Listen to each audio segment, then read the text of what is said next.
Class 3 के computer subject में आप लोगों का स्वागत है। पिछले वीडियो में आप लोग कंट्रोल यूनिट के बारे में, सीपीयू के अलग अलग यूनिट के बारे में देख रहे थे, जिसमें था मेमोरी यूनिट, मेमोरी और स्टोरेज यूनिट और कंट्रोल यूनिट।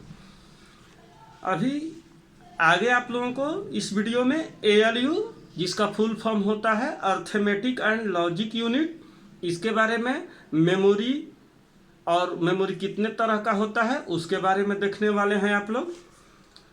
तो देखते हैं हम लोग ALU, arithmetic and logic unit does all the mathematical calculations in a computer. यानी कि कंप्यूटर में जितने भी गणितीय कैलकुलेशंस होते हैं वो सभी कंप्यूटर में कौन करता है, तो यानी कि सभी गणितीय कैलकुलेशंस कंप्यूटर को देने पर ALU ही उसको पूरा करता है। This unit consist of 2 sections, namely arithmetic section and logic section. इस यूनिट को 2 भागों में कंप्यूटर के द्वारा बांटा गया है। एक होता है अर्थमेटिक सेक्शन और दूसरा होता है logic section. Arithmetic section performs operations like addition, subtraction, multiplication and division. Arithmetic section क्या करता है, किस तरह के कामों को पूरा करता है, तो एडिशन जोड़ने के संबंधित, सब्ट्रैक्शन सब्ट्रैक्ट यानी घटाव करने से संबंधित, मल्टीप्लिकेशन यानी कि गुणा करने से संबंधित और डिवीजन भाग देने से संबंधित कामों को अर्थमेटिक सेक्शन पूरा करता है। लॉजिक सेक्शन क्या करता है, logic section performs operations such as comparing, selecting, matching and merging of data.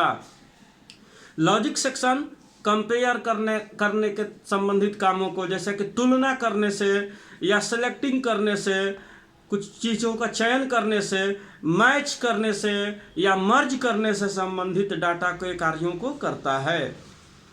Operations such as greater than, smaller than, equal to and so on are performed by this unit. यानी कि कौन सा चीज़ बड़ा है, छोटा है, बराबर है, ये सब कंपेयर करने का कार्य, तुलना, ये लॉजिकल यूनिट करता है कि कौन सा अंक किस अंक से बड़ा है या छोटा है या बराबर है, ये लॉजिकल यूनिट करता है। हम लोगों के दिमाग में भी 2 तरह का ही होता है, अर्थमेटिकल और लॉजिकल। अर्थमेटिकल सामान्य चीज़ों को प्रश्न पूछने पर उत्तर देना, और लॉजिकल ये तर्क लगाना, क्या सही है, क्या गलत है, कौन बड़ा है, कौन छोटा है, ये सब लॉजिकल भाग हमारा पूरा करता है। ठीक उसी तरह से कंप्यूटर में भी होता है। तो ALU ये चीज़ होता है, इसका फुल फॉर्म होता है अर्थमेटिक एंड लॉजिक यूनिट। इसके बाद आता है मेमोरी, रैम और रोम। मेमोरी को 2 भागों में हम लोग बांटते हैं, रैम और रोम। देखते हैं हम लोग कंप्यूटर मेमोरी। अच्छा, मेमोरी को 2 भागों में बांटते हैं, प्राइमरी मेमोरी और सेकेंडरी मेमोरी। सॉरी, हम थोड़ा पीछे थोड़ा सा कंफ्यूजन में बोल दिए। मेमोरी को हम लोग 2 भागों में बांटते हैं, primary memory, secondary memory. Primary memory को पुनः 2 भागों में बांटते हैं, रैम और रोम। उसके बारे में देखते हैं और आगे सेकेंडरी मेमोरी के बारे में भी देखेंगे। Computer memory is the storage space in the computer where data to be processed and instructions required for processing are stored. Computer memory एक ऐसा स्टोरेज स्पेस होता है कंप्यूटर के लिए जहां पर हमारे इंस्ट्रक्शंस को, हमारे द्वारा दिए हुए पिक्चर को, इमेज को, फोटो को या फाइलों को स्टोर करके रखा जाता है, और जब आवश्यकता पड़ता है तब उसको प्रोसेस्ड किया जाता है। स्टोर किए हुए डाटा को प्रोसेस्ड किया जाता है। Memory is mainly of 3 types. Memory को 3 तरह में बांटा गया है, cache memory, primary memory and secondary memory. लेकिन एक बात और जान लीजिए, मेमोरी मुख्यतः 2 तरह का ही होता है। बुक में ये गलत दिया है, प्राइमरी मेमोरी में ही कैचे मेमोरी भी आता है। केवल 2 तरह का, primary memory, secondary memory. Primary memory के अंतर्गत ही कैचे मेमोरी को हम लोग रखते हैं, या पहले के सारे बुक में, सभी बुकों में पहले के सभी लोग यही पढ़ाते हैं कि 2 तरह का मेमोरी होता है, प्राइमरी और सेकेंडरी।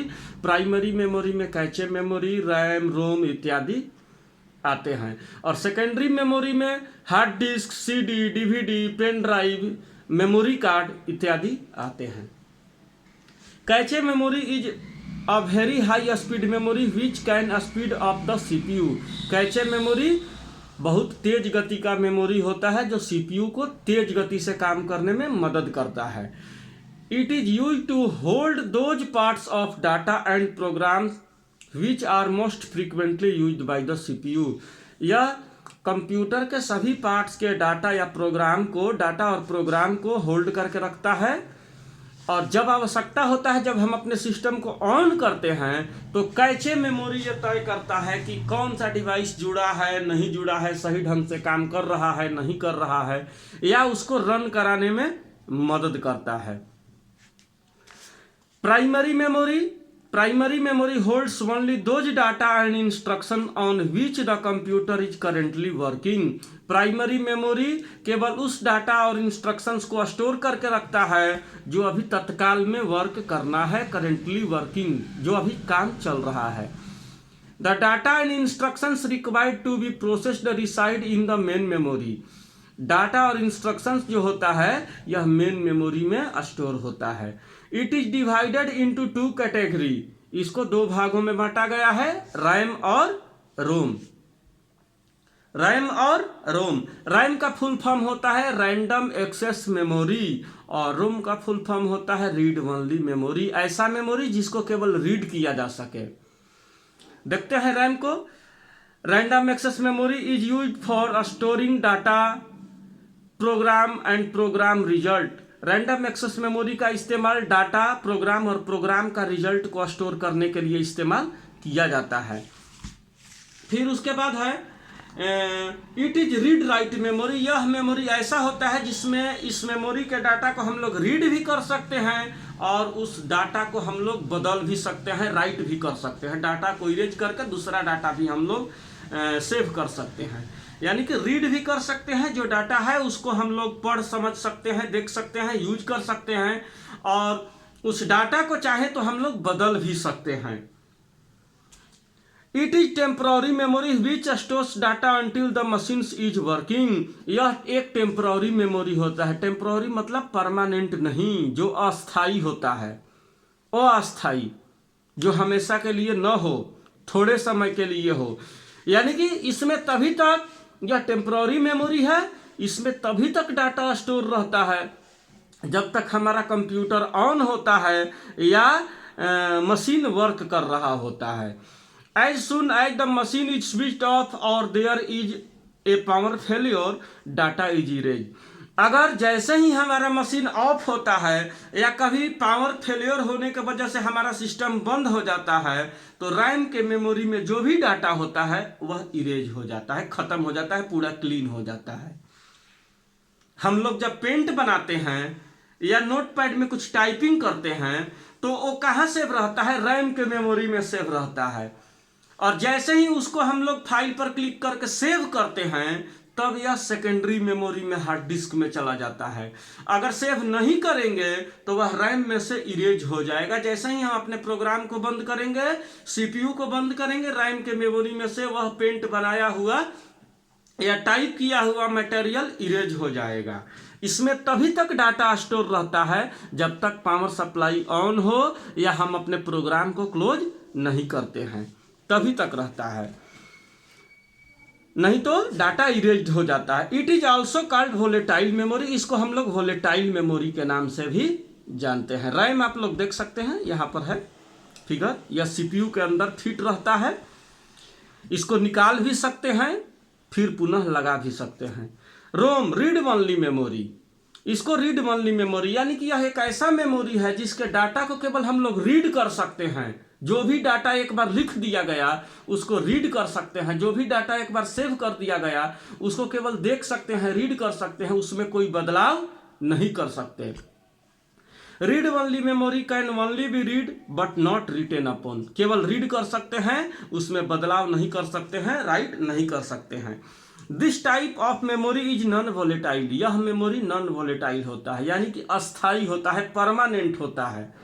रैम का मेमोरी परमानेंट नहीं होता है, अस्थाई नहीं होता है, अस्थाई होता है, जबकि रोम का मेमोरी अस्थाई होता है, परमानेंट होता है। इलेक्ट्रिसिटी चला जाए, प्रोग्राम बंद हो जाए, कंप्यूटर बंद हो जाए, इस मेमोरी में, रोम मेमोरी में जो चीज़ भी स्टोर हो जाएगा वो इरेज नहीं होगा।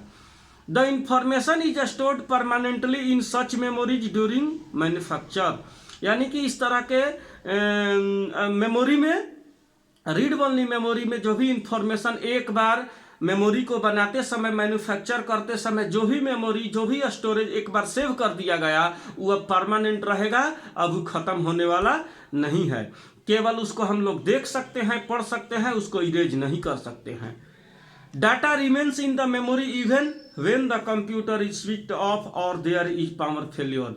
इसमें डाटा यानी कि रोम मेमोरी में डाटा तब भी स्टोर रहता है जब हमारा कंप्यूटर सिस्टम बंद हो जाए अचानक, या हम बंद कर दें, या पावर फेल्योर के चलते बंद हो जाए, इसमें से डाटा इरेज होता नहीं है। तो रैम जो मेमोरी होता है नॉन वोलेटाइल होता है, यानी कि परमानेंट नहीं होता है, जबकि रोम मेमोरी जो होता है, रीड ओनली मेमोरी जो होता है, वह परमानेंट मेमोरी होता है, वोलेटाइल मेमोरी होता है, इसमें डाटा परमानेंट स्टोर रहता है। तो आज के लिए बस इतना ही। अगले भाग में हम लोग सेकेंडरी मेमोरी और external hard disk memory unit के बारे में पढ़ेंगे, लेसन खत्म हो जाएगा। ठीक है, आप लोगों को मन में अगर कोई सवाल आता है तो मैं तो बोला ही हूँ कि आप लोग फ़ोन कर सकते हैं, कुछ अगर पूछना हो तो पूछ सकते हैं। तो ठीक है, आज के लिए इतना ही। Thank you.